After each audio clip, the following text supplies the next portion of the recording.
বহু বাকবিতণ্ডা, বহু জল্পনা, অভিযোগ সবকিছু পার করে অবশেষে রাজ্যে শুরু এসআইআর। কমিশনের নির্দেশ অনুযায়ী মঙ্গলবার থেকেই বাড়ি বাড়ি গিয়ে তথ্য সংগ্রহের কাজ করছেন বিএলওরা। নির্বাচন কমিশনের দেওয়া কিট নিয়ে তাঁরা বেরোচ্ছেন নিজ নিজ ওয়ার্ডে। উত্তর কলকাতার ওয়ার্ডে ওয়ার্ডে চলছে এসআইআর এর প্রথম ধাপের কাজ। বেলেঘাটা বিধানসভার 57 নম্বর ওয়ার্ডের 299 নম্বর বুথে বিএলও অপর্ণা দলুই শুরু করেন ফর্ম বিলির কাজ। বাড়ি বাড়ি গিয়ে ফর্ম বিলি করছেন বিএলও, সঙ্গে রয়েছেন বিএলএ 2। তো ম্যাপিংয়ের আমি কাজ করেছি, তো সেই জন্য ওটা ন্যূনতম মানে কার বাড়িতে কজন কি আছে না আছে সেটা আমি জানি। তো কালকে সেগুলো ব্যবস্থা করে নিই। আমি আজকে সকাল থেকে প্রায় রেডি হয়ে বেরিয়েছি। কাজ প্রথম, আর এই পার্টে আমি প্রথম করছি। এর আগে আমি এনটালির হয়ে 15 বছর কাজ করেছি। হ্যাঁ, ভালো কাজ তো, আমার তো চ্যালেঞ্জেস কাজ খুবই পছন্দের। তো আমার খারাপ লাগছে না, ভালোই। এই সবাই খালি একটু সহযোগিতা করলে আমিও সেইরকমভাবে সহযোগিতা তাদের সঙ্গে পৌঁছে দিতে আমি পারবো। মানুষ সবাই ভোটার ছিল, হঠাৎ করে ভোটার থেকে বাদ চলে গেল। এবারে যাদের 2002-এর নাম আছে তারা ঠিক আছে, কিন্তু যাদের নেই যদি কোনো বেরোয়, প্রত্যেক মানুষের মধ্যে একটা প্যানিক হচ্ছে। আমরা সেগুলো মানুষকে বোঝানো। হ্যাঁ, ভয় ছিল। ভয়টা কিসে? এই ভোটার ফটো বন্ধ হয়ে যাবে, আমার ছেলে মেয়েদের কি হবে, এই সব নিয়ে চিন্তা ছিল। ফর্ম তো হাতে পেলেন, ভালো লাগছে যে ফর্মটা পেয়েছি, যে আমার ছেলে মেয়েদের যে ওদের কোনো ভয় নেই, নামটা তুলতে পারবো।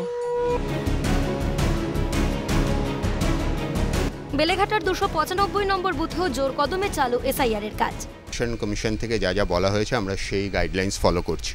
সেই গাইডলাইন্স অনুযায়ী আমাদের দায়িত্ব প্রত্যেকের বাড়িতে গিয়ে তাদের হাতে ফর্ম তুলে দেওয়া ভেরিফিকেশনের পর, এবং সব কিছু তথ্য যাচাই করে তারপর ফর্ম জমা নেওয়া। আজকে যেমন ফর্ম তুলে দেওয়ার কাজ হচ্ছে, ওনাদের নির্দিষ্ট সময় দেওয়া হবে। তারপর আমি জিজ্ঞাসা করছে, যখন নাম পেয়ে যাচ্ছে তখন সব সমাধান ঠিক হয়ে যাচ্ছে। আমাদের এখানে কোনো সমস্যা নেই, 57 নম্বরে কোনো সমস্যা নেই ওয়ার্ডে।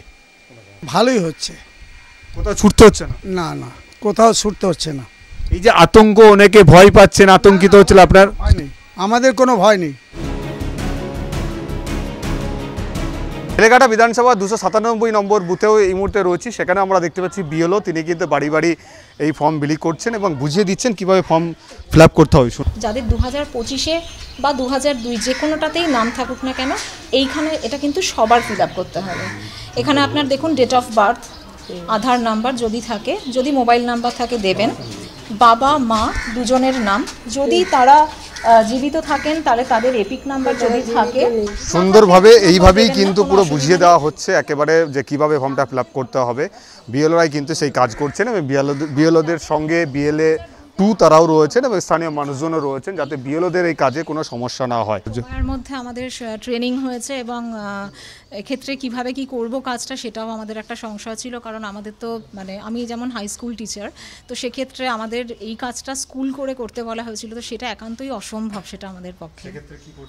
আমি আপাতত স্কুলে তো আজকে বলে এসেছি যে আমার অন ডিউটিটা যদি দেওয়া হয় ভালো হয়, সেটা স্কুল যেটা বিচার করবেন। তো এই কাজটা আমাদের এক্সক্লুসিভলি আমাদের কিন্তু ইলেকশন কমিশন থেকে বলে দেওয়া হয়েছে ওয়ার্কিং। কলকাতা পুরসভার 13 নম্বর ওয়ার্ডে চলছে এসআইআর এর কাজ।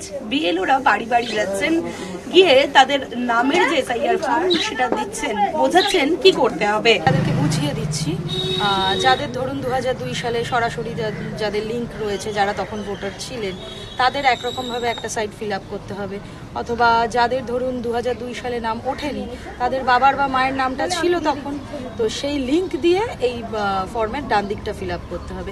সেগুলো ওনাদেরকে বুঝিয়ে দিচ্ছি। না না, কোনো অসুবিধা এখনো পর্যন্ত হয়নি, আশা করি হবে না। ওনারা যেরকমভাবে বোঝাচ্ছেন খুব ভালোভাবেই বোঝাচ্ছেন, আশা করি কোনো প্রবলেম হবে না। এভাবেই সমগ্র কলকাতা জুড়ে জারি এসআইআর এর কাজ। আপাতত সব চলছে সুষ্ঠুভাবে। শেষমেশ কতটা শান্তিপূর্ণভাবে এসআইআর এর কাজ শেষ হয় সেটাই এখন দেখার। ক্যামেরায় গোপাল সেন ও সঞ্জীব চক্রবর্তীর সঙ্গে মফিজুল ইসলাম ও অভিরূপা হাজরার রিপোর্ট, ক্যালকাটা নিউজ।